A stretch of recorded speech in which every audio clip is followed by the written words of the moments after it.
It seems now fairly safe to say that the next great historical Total War game, heavy quotation marks intended, is a big old flop. As Total War Pharaoh is sitting on mixed reviews and perhaps worst of all, only 1,131 total reviews this long after launch. Which means that not a whole lot of people actually care enough about the game to even let their views, positive or negative, be known. And what's worse is the concurrent player numbers. Right now there's 1,835 people in-game, with a 24-hour peak of 4,842, which is just about the total peak as well 4 days ago. So I suppose the people who are still sticking with it at least like it, but this would be pretty good for, you know, a AA studio or some indie game, sure, but let's put this in a little bit of context here, shall we? Total War Empire, over a decade old, and not even one of the best Total Wars by a long period, has 3,763 people in-game right now. Total War 3 Kingdom, 6,946. And if we want to get to the closest proper historical recent example, as I consider Three Kingdoms to be basically a science fiction one, Rome 2, 7,903. So the closest historical competition is absolutely trunching Pharaoh, despite being, well, 10 years old in the case of Rome 2. If you were to look at the closest chronological Total War games, well, it is an absolute ungodly slaughter. As Total War Warhammer 3, even with the massive negative backlash for the severely overpriced or was it Tides of Change or something? DLC still has 24,669 people in-game, despite the recent review hammering over the game's DLC as well. Pharaoh is doing absolutely dreadfully. And it's not too difficult to guess why, as there are several key reasons for this. First and foremost is the simple fact that this is a Saga's title. This is not the big historical Total War game we were all promised. This is, at very best, if we were to be extraordinarily generous, a relatively large-scale expansion to Troy. And that's about it. And worse still, it is a full-priced expansion to Troy. It is a full-priced Saga's title because it offers very little. It offers a very small map. It offers very clearly cut pieces of the map as well, as 3 pieces of DLC have already been announced for the game. You have huge chunks of the map that are obviously planned to be put in, so long as you open your pocketbook sufficiently for it. And for the stuff that is in the game, well, it's just not that interesting. I played it on stream, and most of the new mechanics are simply mana.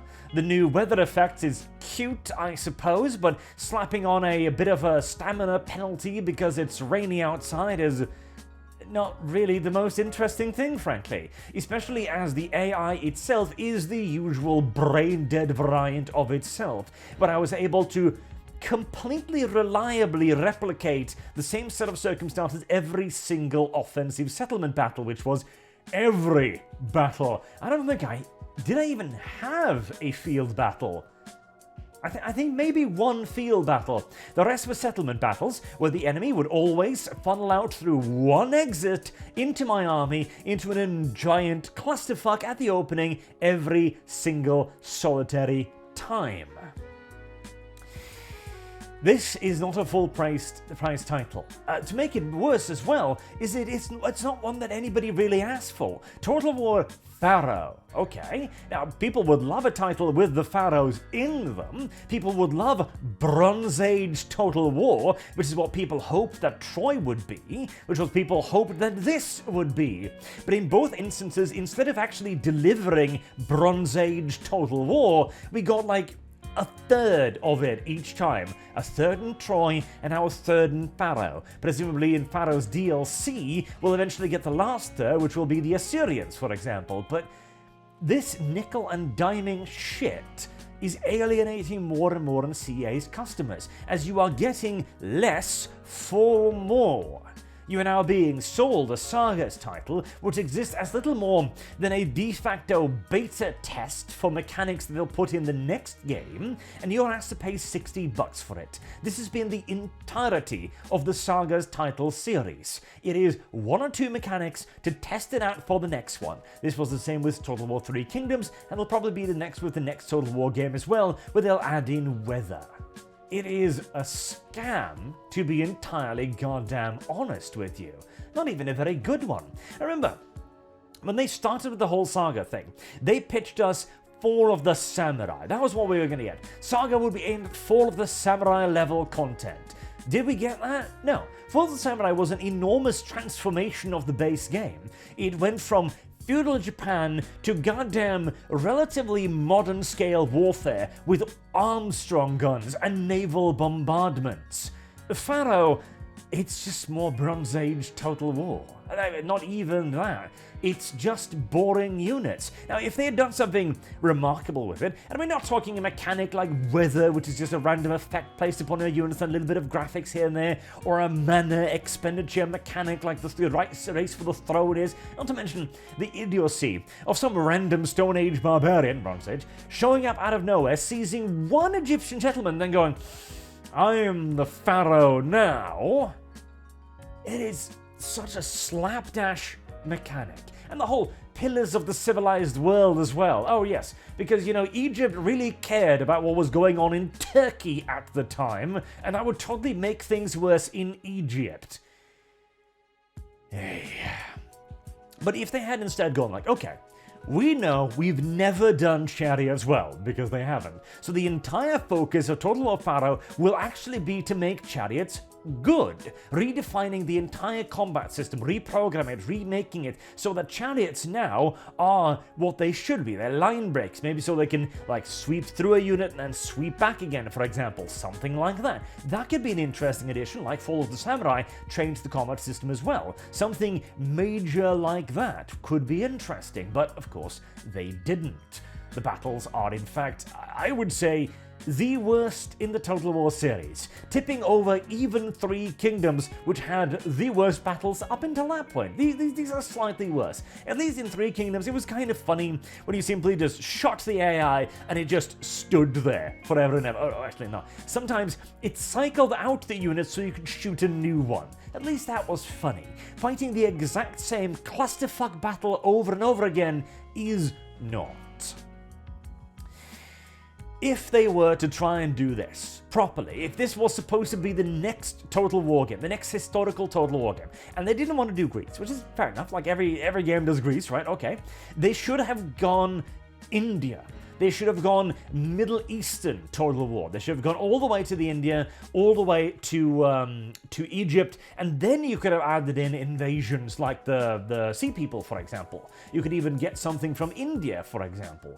You could actually have these major powers over a large-scale map. Instead, it's a tiny map, and they need to add in the yet further again restrictive economy to the point where you're barely going to be able to sustain a single stack of like 4 or 5 provinces, where everything is simply stacking modifiers, for the simple reason that if they gave you the ability to support multiple armies, you'd have conquered half the map in 30 to 40 turns.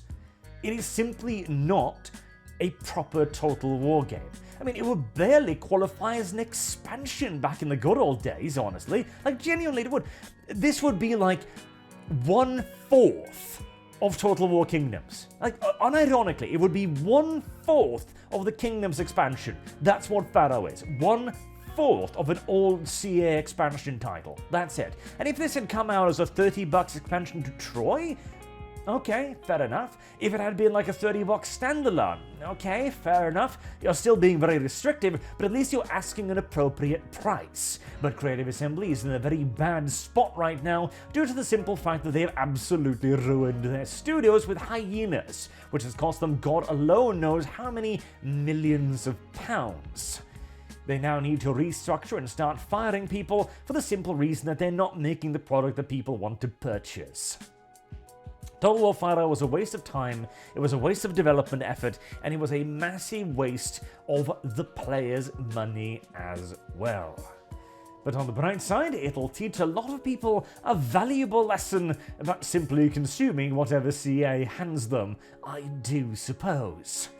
We'll see what they do next. I'm presuming they're going to do something on the lines of maybe a remaster of Medieval, seeing as the Rome 1 remaster was a bigger success and a lesser investment for them, and seeing as the company's probably going to be in savings and desperations mode for a while, that would be the next likely one, as they're also supposedly working on a new engine, meaning they're going to need a good earner to tide them over until then, and it is not going to be Pharaoh. And as for Total War Warhammer, well, we'll see. It has been the money horse for CA so far, having milked it mercilessly for years now, but with the shadows of change, well, maybe times are indeed changing.